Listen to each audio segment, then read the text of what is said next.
Bonjour, alors dans cette vidéo, on va voir ensemble comment les éléments diététiques transportés, comment ils témoignent des conditions de leur transport.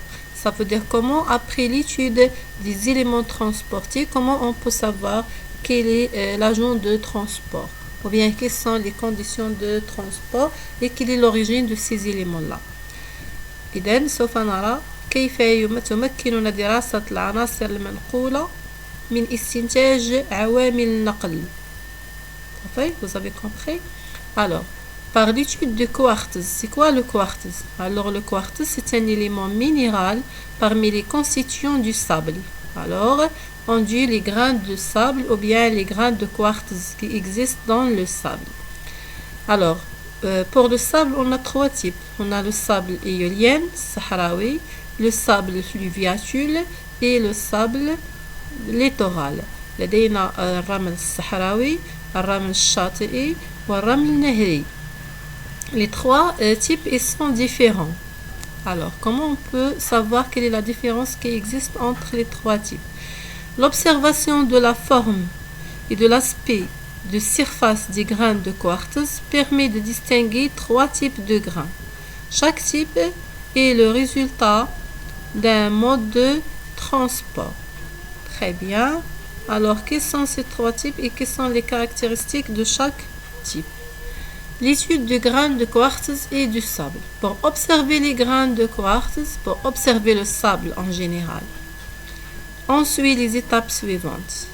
On lave le sable avec l'eau. Alors, pourquoi on lave le sable avec l'eau avant l'expérience, avant l'observation? Pour éliminer les éléments argileux, les hadfi, العوالق من الطين. La deuxième étape, qu'est-ce qu'on fait? On ajoute l'acide chlorhydrique. Pourquoi on ajoute l'acide chlorhydrique? On sait que l'acide chlorhydrique, il réagit avec le calcaire. Alors, pour éliminer les éléments de calcaire, les hadfi, العوالق أو الشوائب من الصخور الكيسية. Troisième étape, qu'est-ce qu'on fait? On ajoute l'eau oxygénée. Pourquoi l'eau oxygénée? Pour débarrasser la matière organique. Ça veut dire pour éliminer la présence de la matière organique dans ce sable. Et après la dernière étape, on observe le sable par la loupe binoculaire. Donc, on a besoin d'une loupe et de la lumière pour l'observation.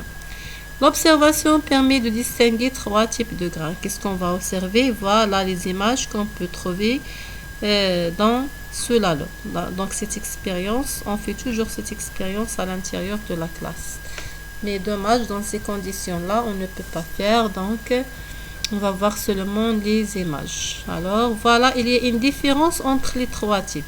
Quelles sont les différences que vous pouvez observer? Premièrement, celui-là, comment il est? Il est brillant. Aussi, celui-là, il est brillant.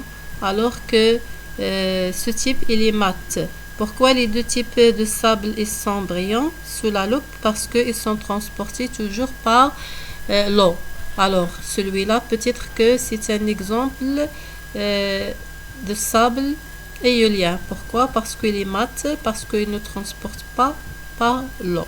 Alors voilà, on peut distinguer le sable éolien par ce caractère, il est non brillant. Alors, il reste deux types. Quelle est la différence entre ces deux types-là? Alors, premièrement, au niveau de la forme.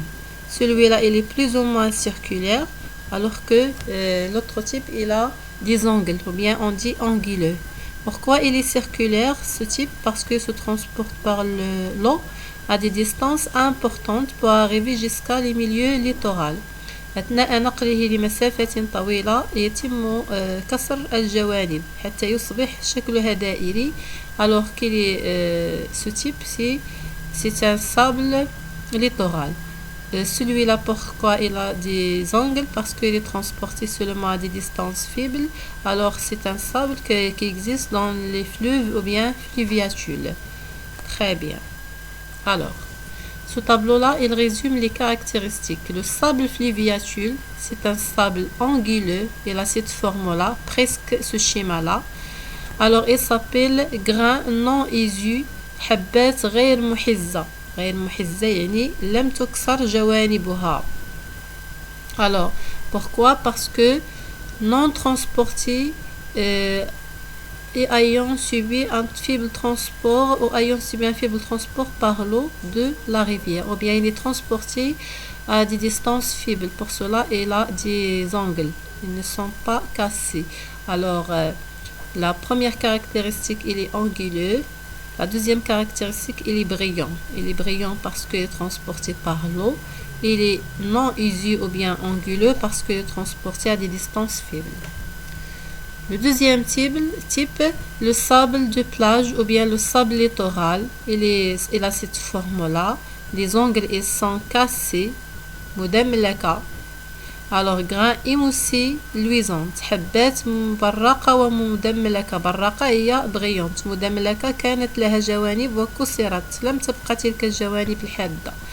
Pourquoi? Parce qu'il est transporté à une grande distance par l'eau. Un moyen au long transport hydrique. Il est transporté par l'eau à des distances importantes. Hydrique بالماء. Sable éolien, il a une forme circulaire et aussi il est non brillant. ليس براق. Grand, rond et mat, c'est le contraire de brillant. حبات مستديرة. Il a un long transport, il est transporté à des distances importantes par le vent. Très bien, voilà les caractéristiques, comment on distingue entre le sable fluviatile, littoral et éolien. À partir de cette étude, on peut déduire quelle est l'origine de chaque sable et quel est le facteur de transport. Conclusion.